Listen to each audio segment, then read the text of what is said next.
to the news on Lagos Television. I am Bababumi Agbibi. Vice President Kashim Shettima says the recent Supreme Court judgments granting full financial autonomy to local government councils will enhance Nigeria's universal basic education system. He said the autonomy of local governments, which are directly responsible for providing primary education, will address the financial limitations that have hindered the alignment of administrative units with the government's educational agenda. The Vice President noted that the ongoing reforms initiated by President Bola Tinubu will address inadequacies and ideologies frustrating universal education in the country. He also pointed out that the realities inherited by the Tinubu administration are such that demand urgent action to ensure that education is not only accessible, but also desirable for every Nigerian child, fostering long-term national development.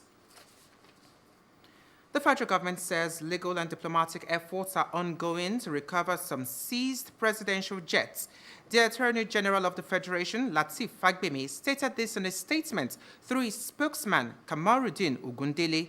The AGF deemed it inappropriate to issue court orders against 3 presidential aircrafts that are undergoing routine maintenance in France.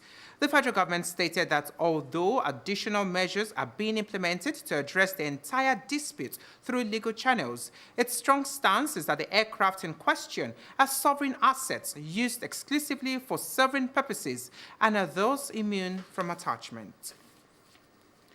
The National Judicial Council has recommended Justice Kudirat Kekereekun to President Bola Ahmed Tinubu for appointment as the Chief Justice of Nigeria.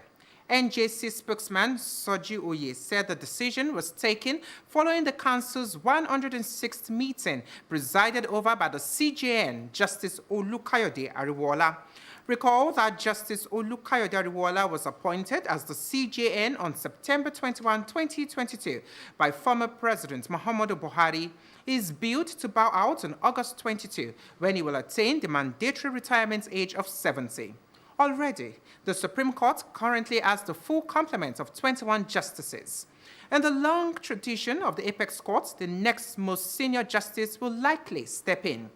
By the hierarchies, Justice Kudirat Kekereekun is the most senior justice on the apex court bench and is the likeliest successor. The NJC also recommended 27 candidates for appointment as judges of state courts and a candidate for appointment as Qadi of the Sharia Court of the FCT Abuja to their various state governors and Mr. President. The Nigeria Center for Disease Control, NCDC, says a total of 39 confirmed cases and 0 deaths from Mpox have been recorded across 33 states and the Federal Capital Territory. Director General of the NCDC, Jide Idris, says the NCDC is intensifying surveillance across Nigeria to swiftly detect and respond to any new cases.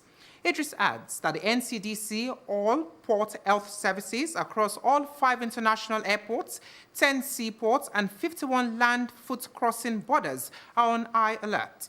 He added that some states have also been put on high alert, including Lagos, Enugu, Kano, Rivers, Cross River, Akwa Ibom, Adamawa, Taraba, and the Federal Capital Territory, Abuja. Recall that the World Health Organization, WHO, declared the Mpox surge in Africa a global public health emergency, worried by the rise in cases in DRC and the spread to nearby countries. Mpox has swept through the Democratic Republic of Congo, where the virus formerly called monkeypox was first discovered in humans in 1970 and spread to other countries. The UN has confirmed that more than 14,000 cases and 524 deaths reported so far this year in DR Congo have already exceeded last year's total. Here in Lagos, Governor Babajide Sanwo-Olu has launched the Lagos Revenue Portal to help Lagos simplify the state's revenue administration. The governor says this initiative will help digitize revenue collection, positioning Lagos as a model for other states in the federation. Adetola Kayode reports.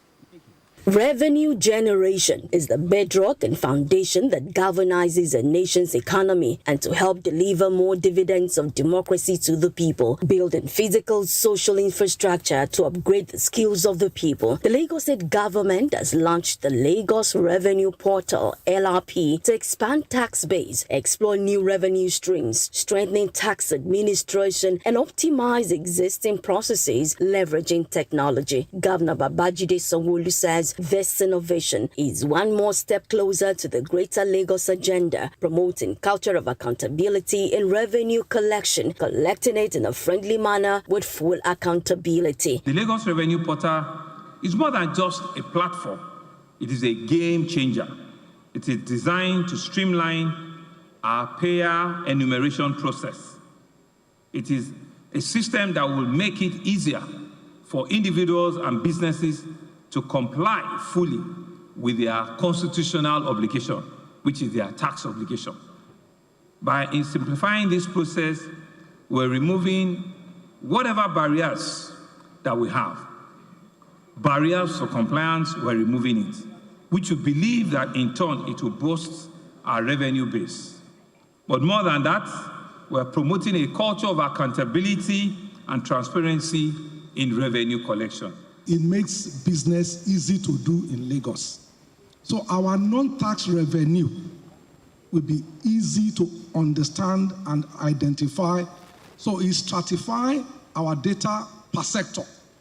So anybody, the chairman house committee on transportation, the governor, anybody can just say, I even want to know all the revenue that comes in through transportation. We must all plug in here to make sure that we can have access to our data anywhere in the world. Mr. Governor enjoined citizens to embrace and own the portal as part of a broader vision in making Lagos a truly smart city. The Lagos Revenue Portal is our testament that I believe that good governance is about making life easier for its people. It's about removing obstacles. It's about creating opportunity and ensuring that every Lagosian can participate in the progress of our state. Aside the unveiling of the LRP by Governor Sanwo-Olu, there was a presentation and live demo of the portal exhibiting key features of the website. Adetola Kayode, OTV News. To this sad one, a fire outbreak has occurred in the early hours of today at a 7-story building on Sunny Adewale Street, Lagos Highland local government area. This was made known in a statement by the director of the Lagos State Fire and Rescue Service, Margaret Adesheye, on X.com. Adesheye said the Lagos State Fire and Rescue Service received a distress call at 5:17 a.m. and promptly responded with firefighters from Ibute-Lefun and Lekki 1 stations, arriving at the scene by 5:33 a.m. Adesheye confirmed that the situation is under control and no casualties have been reported. Preliminary investigations suggest that the fire was triggered by an electrical surge.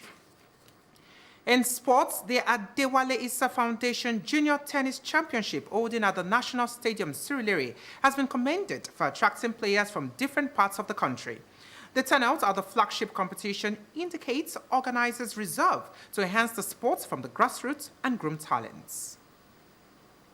Coaches and officials have commended the ongoing National Junior Tennis Championship aimed to enhance players' development and help the country discover more talents. The 5th edition of Adewale Issa Foundation Junior Tennis Championship witnessed massive turnout of youngsters who are competing in various categories, including under 12, 14 and 16 boys and girls. Over 200 players from 20 states across the country are competing in the week-long tournament, making it the biggest national junior tennis event in terms of participation. The scholarship offered has been a motivation for the kids, as winners of under 12 boys and girls will be rewarded with training tour to the United States of America. Playing this tournament, we gain experience, we gain exposure, because we play other people from different states.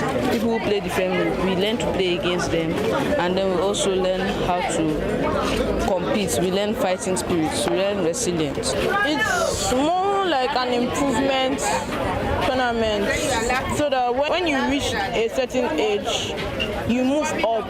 The more you move, the more you improve. That's how great this tournament is for most junior tennis players. It exposes them to life of professional tennis, exposes them to a lot of other opportunities. But this very tournament is unique in the sense that winners of this tournament have the opportunity to go to American scholarship.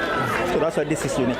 One of the tournament's promoters, Nuruddin Issa, expressed excitement with the achievement of the national championship, which was moved to Lagos in 2022 after the first 2 editions were held in Kaduna. It's been a very, very torn out. The level of competition is also high. Every year we keep seeing the level of competition getting better and better, and I guess what is happening is these guys are going back home and practicing as hard as they can, knowing fully well that there's a big prize to win.